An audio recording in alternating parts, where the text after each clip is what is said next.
Cardboard আর কাঁচের চুড়ি দিয়ে কি বানাচ্ছি সেটা যদি তোমরা দেখো তাহলে আজকে তোমরা Oh my অবাকই হয়ে god. যাবে। এই সামান্য জিনিস দিয়েও যে এত সুন্দর জিনিস বানানো যায় সেটা সত্যিই অবিশ্বাস্য।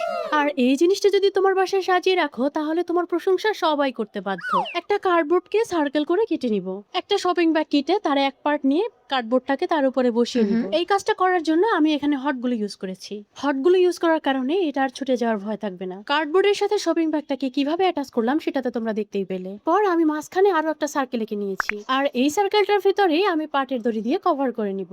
হটগুলো দিয়ে আমি পাটের দড়িটাকে আস্তে আস্তে করে পেঁচিয়ে নিয়েছি, আর সাথে সাথে একটু চেপে চেপে দিচ্ছিলাম যেন এটার ফিনিশিংটা সুন্দর আসে। কার্ডবোর্ডের বাকি যে ফাঁকা অংশটা সেখানে আমি সাদা ম্যাক্রেমটা পেঁচিয়ে নিয়েছি। এখানে আমি দুইটা শিট ইউজ করেছি যেন দেখতে গর্জিয়াস লাগে। এটার কাজ তো শেষ, এবার আমি অনেকগুলো কাঁচের চুড়ি নিয়েছি আর নিয়েছি এই জরি লেস গুলো। এই সবগুলো কাঁচের চুড়িতে আমি এই জরি লেসটা পেঁচিয়ে নিব।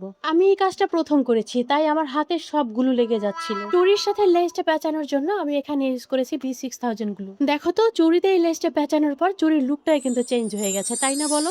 এবার এই চুড়িগুলো এটার উপরে একটা একটা করে বসিয়ে নিব। চুড়িগুলো বসানোর কাজে আমি হট গ্লুটা ইউজ করেছি। একটার সাথে আর একটা চুড়ি অ্যাটাচ করে আমি সবগুলো চুড়িকে এভাবে বসিয়ে নিব।